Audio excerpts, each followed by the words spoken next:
Ayun, so good evening sa inyo guys. Ngayon po ay October 18, 2021. So berde yung ating kandila sa ngayon. So medyo dinala tayo ni Robinson sa ngayon kasi medyo nagkaroon po siya ng malakas na breakout. So nag-close tayo 7,219.81. So on track pa rin yung index natin para i-reach or siguro i-retouch yung medyo malapit po sa 7,300 na resistance area. So, nagsiso yung ating index kanina. So, meron tayong positive gain na 0.09%. So, yung kasing China, yung lumabas na GDP nila for last quarter na GDP or yung GDP results nila sa ngayon is mababa dun sa expectation. So, more than 4% yung nakita natin. Kaya nung umaga, medyo mapula yung ating index. Pero ang nangyari naman is sobra naman yung buhos na nakita natin dito sa tatlong trending stocks natin. Itong si ASEN, si Converge at saka si Monde naman natin. So ang lakas, grabe yung yung buhos sa kanila. So talagang binebenta po ng foreign investors. Si ASEN merong sumalo sa kanya, pero itong si Converge at saka si Monde, medyo malakas po yung ating net foreign selling naman sa kanya. Kaya lugmok na lugmok po yung ating prices. So, si dito natin, mahina pa rin. BSC, maganda yata yung galaw nito. Mukhang natuloy yung yung bounce niya. And then si GMA7, nagkaroon din ng breakdown. Actually, maraming stocks na nakita po natin, nagkaroon po sila ng malalakas na breakdown ng prices nung lumabas na yung news na yon. Galing naman sa China. So mamaya tingnan natin sa Twitter yung yung pinaka-headline niya. And then si RLC, so finally nagkaroon po siya ng breakout. So medyo nahuli itong si RLC sa mga blue chips natin sa galawan naman niya. Ayan. So hopefully nakatulong sa iyo yung yung vlog natin kahapon about sa blue chips. Si ba yung mga nilagay natin doon? Alam ko medyo okay din yung galaw nila. So ngayon, yung mga trending stocks natin medyo affected as of today naman. Okay po. So as usual guys, kung bago lang dito sa ating trading channel, so disclaimer lang, pakibasa po ito ng maigi. Sabi ko sa inyo, personal study lang po natin ito sa stock market.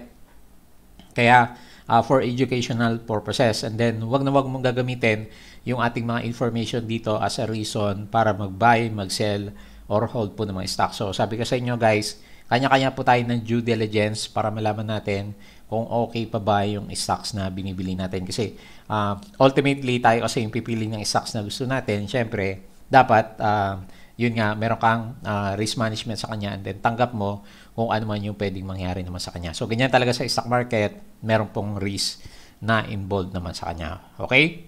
And then, sa mga bago po, dito sa ating trading channel, so please don't forget to subscribe dito po sa ating Palaboy Trader na YouTube channel. And then, sabi ko sa inyo guys, kung gusto mo ng guide dito sa ating market is i-click mo lang yung ating join membership button dito sa kanya. And then, message mo na lang po ako sa ating Facebook account. So, isasama ko po kayo sa ating trading community. So, mag-message ka guys pag nag-join ka dyan para maisama pa kita doon sa ating group community naman sa kanya. Or, sabi ko sa inyo, kung nakasubscribe ka naman is, meron po tayong mga upload dito na nilalagay. So, kahapon medyo sinipag tayo. So, nag-release tayo ng review dito sa ating mga blue chips. So, check mo na lang po yan. And then, pinag-usapan din natin ng konti yung papalapit na IPO ni All Day, Keepers Holding, FOO, at saka itong si SGDP naman natin, Synergy Grid Development Philippines. So kung hindi pa napanood guys, tingnan mo na lang yung details. And sabi ko sa inyo, ongoing pa rin yung ating yung promo sa ating 2Trade Asia. So gamitin mo lang yung code na Palaboy Trader pag yun nga, nag-apply ka po sa kanila ng brokerage account. So meron siya discount na 10,000 doon sa ating 2Trade Asia Prime naman. Okay? So, later on, yung mga review natin dito is ilalagay natin dito sa company reviews. Mga sample trades po natin. So, i-check mo na lang. Sabi ko nga sa inyo, mga textbook style yan. Yung ating basic indicator, so talagang nag-work sila, no? O talagang ifa-follow mo lang. Especially yung mga laglagan kina ASEN, Monde at saka si Converge naman natin. So, risk management tayo. Siyempre, kahit medyo maganda yung stocks na hawak natin, pag hindi naman maganda yung galaw niya, siyempre, alam mo na yung gagawin sa kanya, di ba? So, kailangang i-limit mo yung loss sa capital naman natin. And then, follow mo ko guys dito sa ating Palaboy Trader na Crypto Koto channel. So, dito naman, mga cryptocurrencies or yung mga play to earn games, yung sinusubaybayan naman natin sa kanya. Ayan. So, madalas din tayo mag-vlog dito guys.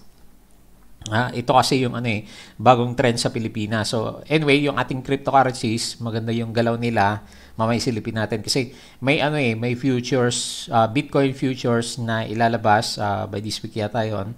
So nakakatulong po sa sentiment ng ating mga cryptocurrencies naman. Pero ito is majority sa ngayon, nagre-review tayo ng mga play to earn games dito sa ating Palaboy Trader na Crypto Koto channel. So follow mo din ako guys, yung ating Facebook account. So ayan nagpo-post din po ako dito. Kahit yung website natin na Bodega Picks, so nilalagay ko din dito yung mga articles niya. So para updated guys, i-follow mo na lang ako. Ganun din sa ating Facebook page na Palaboy Traders din naman. So ganyan din naman mga information about sa stock market. So yung website guys, Bodega Pick, yung pangalan niya. So andito sa market news, karamihan po ng news na nakikita natin na merong significance, nilalagay po natin dito para meron tayong repository. Or kung gusto mo mag-aral about sa stock market, gamit is mga written articles. So i-visit mo lang po yung ating Bodega Pick na website naman sa kanya. So ito yung mga latest na na i-post naman natin kahapon sa kanya. Okay po. So punta tayo sa ating Twitter account, tingnan natin anong nangyari. Yan. So yung ating COVID cases pababa pa rin guys. So kahapon more than 6,000 cases. And then ngayon, ganun pa rin po yung results na lumabas. Meron tayong 6,943 new COVID cases. So, mababa na siya sa 7,000. Tapos, merong article si Okta Research Group na news na lumabas kanina. So, yun nga, bumababa pa rin yung ating replication rate, yung pagdami po na mga affected ng COVID cases. Ayan, so talagang effective yung ating mga vaccines. Tapos, meron na naman yata dumating kahapon Ayan, so, tapos parang maganda yata to sa tourism is Philippine tourism finally in for a reboot. Ayan, so kasi mag-reopen tayo, di ba? Tapos yung mga, pati yung cinemas. Kaya nga nagulat ako bakit sobrang hina ng market kanina umaga. Binabagsak yung mga previous na runners natin, sina Ace and Converge tsaka si Monde. So ayaw na ayaw ngayon ng mga investors sa kanila. So hindi rin natin alam bakit ganun po yung kanilang sentiment. So pwedeng shake out kaya kasi ang taas pala ng hindi ko nakalimutan ko sabihin. Yung ating net foreign buying is umabot tayo ng 847 million. So, ang galing talaga ng foreigners sumalo. Ayan. So, MREITs, the Real Estate Investment Trust of Property Developer MEG, is said its revenues in the third quarter recorded a single-digit hike. So, umabot siya ng 6%. So, very good yan guys para maganda yung dividendo na makasama natin. So, ito yung sinasabi ko sa inyo, yung ating net foreign buying is umabot po siya ng 847.51 million. So, nandiyan pa rin yung foreigners. Kaya nga, tataka ako bakit yung iba, alalaki pa rin ng, ng bagsakan or pwedeng shakeout. Kaya, yung ginagawa sa atin. Ayan. Power spot prices nearly double during Malampaya outage. So, nagkaroon yata ng problema dito sa ating Malampaya. Ito pala yung sabi ko sa inyo, galing kay Manila Bulletin. Independent Research Group, Okta said the COVID-19 situation in Metro Manila continues to improve as seen in the declining number of new infections and hospitalization. So mabuti naman, bumababa na po yung ating COVID cases. SM Market sells restaurant food. So mukhang divestment itong si SM natin. PSC clear follow-on offers of Synergy Grid. And then, ganun din po kay Keepers Holding natin. So, maraming nag-aabang dito kaya kasi ang tagal na pala na trading halt itong mga stocks natin na to. Ayan. The National Task Force Against COVID-19 releases update quarantine classifications in the country from October 18 to 31 naman natin. So, meron pa rin tayong MECQ. Pero meron nag-shift sa GCQ. Ayan. So, mas marami na po yung makikita natin dito sa GCQ. Sa Laguna pala, MECQ pa rin siya. So, mukhang madami pa rin yung cases doon. Pero, anyway, hopefully, mas gumanda na po for the coming few days naman. Ano ba to? DOH reported additional variants detected by Philippine Genome Center. So, akala ko nga ito din yung pinaka-catalyst pero yung China pala natin. So, GMA Network opens regional station in Zamboanga. So, nung isang araw pa yata itong news na to nung mga nakaraan na week. Ayan, Megawide shares slump after DOJ Index key executives. Ayan. So, binabantay ko na maigi itong si Megawide kasi baka bad news to sa kanya meron sila kasing kaso-kaso. So, tignan mo na lang po yung hawak mo ng stocks. CNPF sees faster growth for Mindanao with more efficient, ano ba to? Kulang yung ano, logistics. Ayan, so yun yung kulang natin. NLEX, operator of North Luzon Expressway and Subic Clark, kaya pala umakyat sina MPI natin, expects higher traffic volume this year kasi nag-ease na nga po yung ating restriction naman. So, once the IPO is complete, it is accurate to quote the yield based on the IPO price if the current stock price is higher or lower. So, para kay all day yata natin ito. Keeper, PSE greenlights the 7.5 billion share sale of the company. ABS sealed a deal with India's Global Studios, so sa Bollywood to. MPI, NLEX, sees higher traffic, ASN. Yan. So, nagulat nga ako bakit bumabagsak sa ASN eh. Meron siyang joint venture agreement with AMI, AC Renewables to pilot battery storage system in Vietnam naman. So, kaya nga taka ako eh, ba't ang lakas ng bagsak nitong si ASN natin is meron naman siyang good catalyst. Yan. So, tingnan po natin yan ha. Hindi ko din matansya bakit ang lakas ng boost niya. Yung iba pang news natin, hanapin natin. Okada Manila, so Resorts World Manila to dati, di ba? Ayan. Pero maganda sa sa mga casinos po natin yung sentiment. Ayan. To Trade Asia natin, hanapin natin yung hindi pa natin nasabi. SGP is on October 26 to November 2 yung kanyang follow-on offer, SGP sa kasi Keeper, so nabasa natin yan. And then higher third quarter top line from Emirates kasi meron nga po siyang net income na 6%.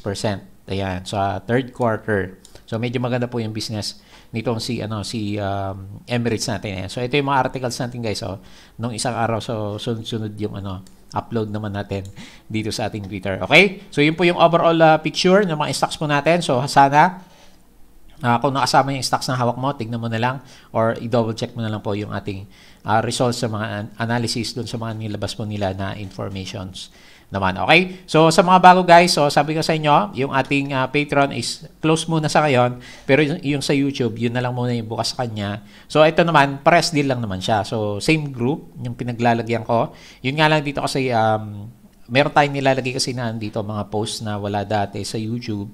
So, sa YouTube, hinahabol natin. Pero ito, every second day of the next month, tapos kino-close natin is after 2 weeks naman. So, abangan mo lang guys, yung Patreon natin is November 2, 2021. So, dito naman nag-guide po tayo ng mga kasama natin na traders. So, kung gusto po ng guide sa stock market is pwede po dito or dun sa ating YouTube channel na membership naman. Okay? So, tingin tayo sa ating 2Trade Asia Prime.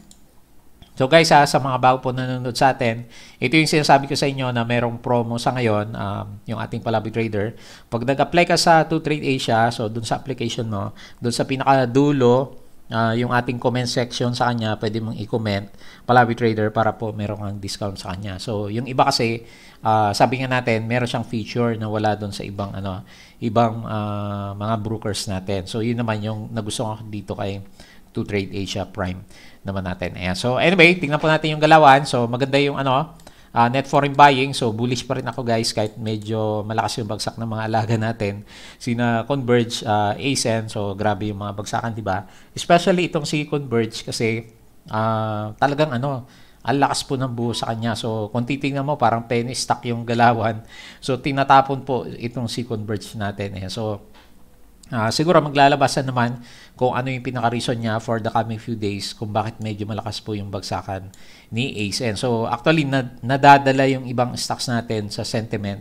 Kaya ang lalaki po ng bagsakan nila. Si Wilcon 3% drop, Robinsons 4% drop, ASN negative 4.59%. Pero dahil nga medyo malakas po si Robinsons, finally umakyat din si Robinsons natin 8.48%, saka si Security Bank at saka si GGS natin, medyo na-balance siya ng konti. Pero titingnan ko siya since karamihan sa atin is nakatutok dito sa mga trending stocks. So, syempre, di maganda yung yung mga hawak natin ng stocks. Yan. So, anyway, market pong di-decide niyan. So, tayo isasabay lang po sa kanyang galawan naman. Okay, so 43% foreign participation, 57% local. Mataas yung ating traded volume, 10.37 billion. Merong gain yung index natin ng 0.09. So, pagdating sa indices, ang pinakamahina is services sector. So, andyan siguro sina RRHI, Converge. So, sila ba yan? O ASN. Then, ang pinakamalakas po natin is property gawa nga po ni Robinsons natin at saka ni Ayala. Si SMPH, meron din siyang gain. So, sino pa ba yung mga property company? Si Meg, medyo nag-drop siya, negative 1.61% naman. Okay? So, yun po yung ating overall picture dito sa ating market. So, tingnan natin yung ating charting naman sa kanya. Ayan, so overall picture guys, okay pa rin naman si PSCI. Sabi ko sa inyo, mukhang balak niyang mag-retest dito sa malapit sa sa resistance natin last time, which is 7,300 level. Ayan. So bullish pa rin naman tayo guys dito sa ating market, especially yung ating pinaka-trend direction is yun nga, meron siyang breakout tapos patuloy pa rin naman na umakyat yung trend direction po ng ating market. Ayan. So, anyway, siguro, doon sa mga hindi pa rin gumagalaw na blue chip, so, konting abang-abang lang. Kasi kagaya nangyari kay Robinson, di ba? Hindi siya pinapansin for the last few days, siguro 1 week, 2 weeks na. Kasi ayaw umakyat ng price. So, meron nagbubuhos. And then, suddenly, yun nga, nakapag-ipon siya ng lakas at nag-breakout po ng sobrang ganda naman. So, overall picture, guys, maganda po yung ating market. Actually, in-expect ko Monday, very bullish po yung ating market kasi nga medyo maganda yung mga news natin over the weekends mababa yung COVID cases, mga vaccinations, pero hindi pa rin naging maganda yung result para sa ibang stocks naman natin. Okay? So, tingin tayo sa ating COVID cases. So, mababa na guys. So, tingnan mo, sobrang biglang nag-drop siya, no? So, parang nagdahilan yung COVID, no? So, meron tayong 7-day average, umabot siya 8,437. So, mababa yan. Tapos, for the last 2 days, di ba, 6,000 plus na lang yung yung COVID cases natin. So, kung tuloy-tuloy yan, yung pong 7-day average natin is patuloy po na babagsak yung which is very good po yan. So, syempre, nakakahawak kasi itong virus na to. So, hopefully, bumaba pa siya para makabalik na po tayo sa normal environment natin. So, sa global market, so, halos okay naman sila. Medyo mababa dito sa futures natin, Nasdaq futures, negative 0.4%.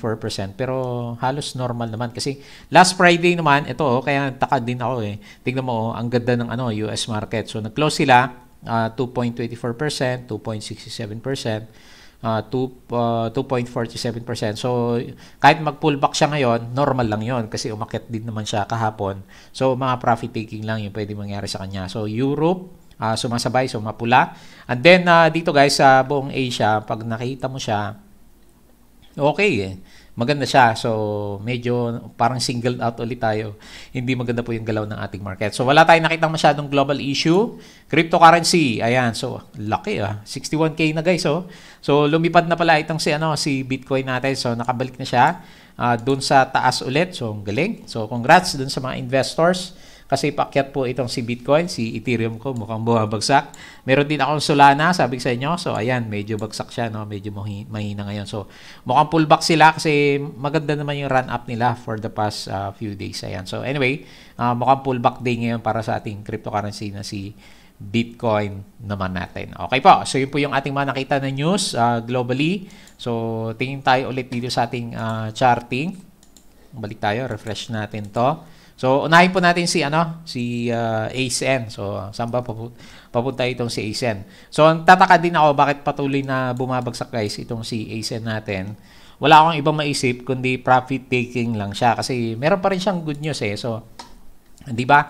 Kalalabas lang dito na si ASN and AMI, yung isang partner niya sa Vietnam, is magpa-pilot sa battery energy storage system. So, di ba, ito yung maganda sa kanya, di ba? Kasi meron siyang energy storage. So, kaya nga nagulat din ako bakit ayaw ng market natin. So, kahit anong good news na lumabas sa kanya, ayaw sa kanya, and then nagbe-breakout po or breakdown, rather yung ating price action. So, dahil diyan, yung ating support last time na 11.3 is resistance na yan. Ganun din po yung ating trend line sa kanya. So, naghahanap pa rin po siya ng ng support. So, tingnan natin, pwede ba tayo mag-wait ng pwede siguro Fibonacci, no? So, tingnan natin na. Pero parang ayaw pa rin niya kasi nakailang Fibonacci na tayo sa kanya.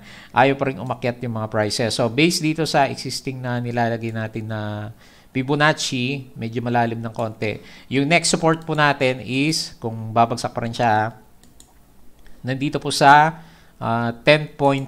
Ayan. So, grabe na yung binagsak nitong si ASN naman natin. Ayan. So, lagyan ko lang po ng guhit para makita natin yung galaw.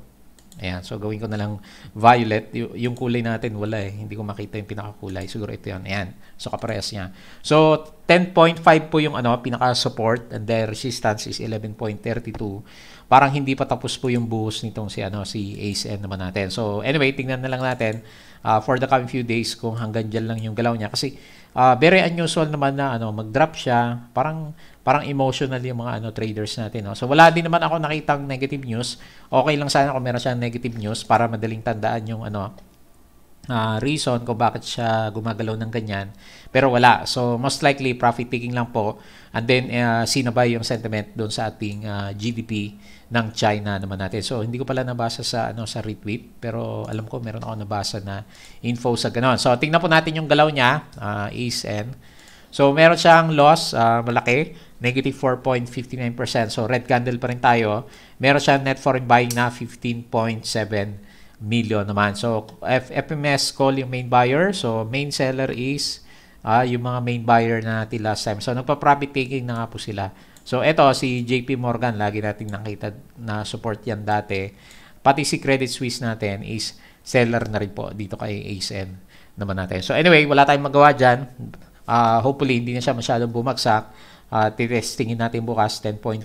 Pag hindi, pag medyo hindi talaga maganda, normally, di ba, nakita natin si ICT, nag-bounce siya malapit sa MA100. Pero sobrang baba na, di ba? So, ano na nga ba ang fair value ngayon itong si AC Energy? So, yun po yung i-research natin para makita natin kung justifiable ba yung pagbagsak po ng kanyang price action naman. Okay? So, may good news, pero bumagsak itong si ASN. Next, si Converge po natin. So, ito din, si Converge, ayaw pa awat eh. So, malapit na po siya sa oversold condition. So, talagang binenta na po siya ng binenta. Makita mo naman, alalakas po ng kanyang net foreign selling. So, tingnan natin alam ko malakas yung net foreign selling nitong si Converge. So, laki ng loss. Negative 11.95%. So, mantakin mo yan in just one day. Tinapon nitong si Converge natin. So, meron siyang 200 million net foreign selling. So, ano kayo meron sa kanya? Call Timsom yung main buyer and then Credit Suisse at saka si Mandarin yung ating pinaka-main seller naman sa kanya. So, back to back, basag yung ating mga support level sa kanya. So, i-adjust natin siya. Ang pinaka-next na resistance is 32.4 and then hopefully mag-bounce na siya bukas kasi lalim na yan. Lalim. Pag bumagsak pa siya, pupunta na tayo sa oversold conditions naman. So, 28 pesos or 27.7 yung next na support level po nitong si Converge. So, not so good yung pinapakita. Very unusual yung drop. So, nakapagtaka bakit ang lakas ng profit taking. Ayun 38%. So, mantakin mo. So, para tayong naglaro ng ng penny stocks last time sina Apollo. Ganyan na ganyan yung galaw niya, di ba? Pero meron namang fundamental to mga stocks na to. Kaya nga nagtataka ako ba't ang lakas ng buhos ng ating mga foreign investors naman sa kanya. So, wala tayong nakita news. Monde. So, isa din to si Monde. Ang lakas din ng drop. Ayan, So, basag yung yung fina-follow natin dati na trend channel sa kanya. So, wala na yan. Maghanap tayo ng resistance na lang. So, yung mga next na resistance, yung mga nabutas na support is pwedeng dito sa around 16.6. Ayan. So, yan po yung resistance and then support. Medyo malapit na rin siguro to kasi medyo batak naman sa pagbagsak. Papunta na siya sa oversold conditions naman. So, palaki yung natin, yung ating bar charts ng volume. So, medyo palakas pa rin po yung nagbebenta naman sa kanya. And then, alam ko, malakas din yung net foreign selling nitong si Monde. Negative 7.2%. Meron siyang 370 million na net foreign selling. So, talagang hindi kaya yan. Timson, FMS yung main buyer, and then CLSA, Timson, UBS, yung ating pinaka-main seller naman sa kanya. Okay po. So, ganyan lang muna yung tingin natin. Overdue sa bounce.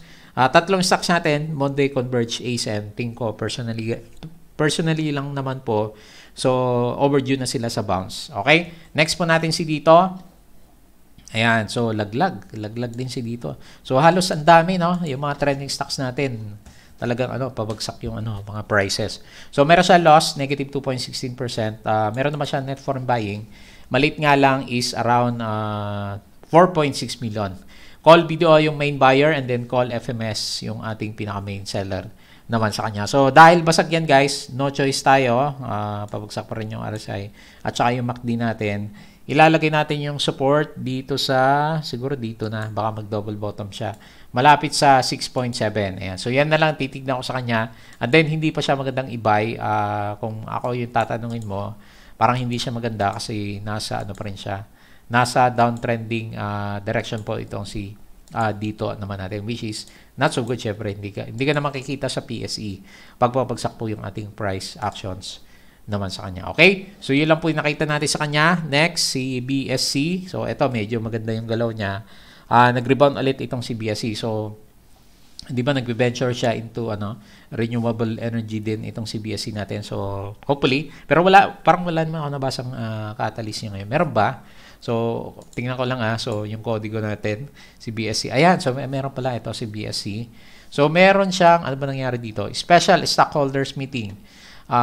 After the review, discussion by risk committee and endorsement for further deliberation, both committees have unanimously approved the same and recommended the matter for board of approval. So, ano ba sinasabi niya? Acquire interest therein of up to 6%. So, the members of resolved to approve the proposed equity investment. Okay, so meron siyang investment na gagawin dito kay Phil Oil Energy Corporation. Mukhang i-acquire niya 60%. Ayan. So, meron pa siyang wala siyang attachment para makita sa natin. Ayan. So, anyway, para may business venture po itong si Basic Energy. So, ganyan. Kaya meron po siyang catalyst. Ayan. So, at least itong si BSC, meron nga po siyang catalyst. So, ganun pa rin naman. Hindi ko na muna babaguhin yung ating yung support sa resistance areas kasi yan din naman. So, medyo nauntog nga siya kanina. So, sakto lang yung location po ng ating mga indicators naman sa kanya. So, meron pa siyang may net foreign buy niya na lumabas. So, wala siya net foreign. Actually, net foreign selling siya, negative 2.1 million, pero lakas ng galaw. Umabot siya ng 5.26%, call FMS yung main buyer, and then call BDO yung ating pinaka-main seller naman sa kanya. And then si GMA, yung mga alaga ko, talaga nagbabagsakan. Ayan, so hindi na niya kinaya, so hindi na rin nakapag-intay yung iba. So, binasag po niya yung support level natin. So, not so good. Hopefully, bukas meron tayong bounce. So, nag-bounce siya ng konti dito sa ascending triangle natin.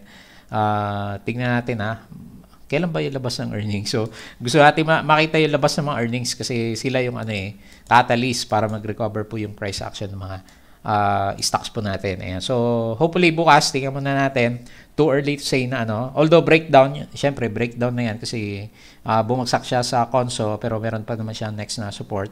Hopefully bukas may bounce siya pero pag wala, asahan mo. Baka dito din sa MA100 magkaroon ng double checking. Itong si GMA7 naman natin. So, tingnan natin sino yung pumipitik. So, meron siyang negative 5.61% na loss. Call FMS yung main buyer and then call FMS yung ating pinaka-main seller naman sa kanya. So, ganyan pa rin naman guys.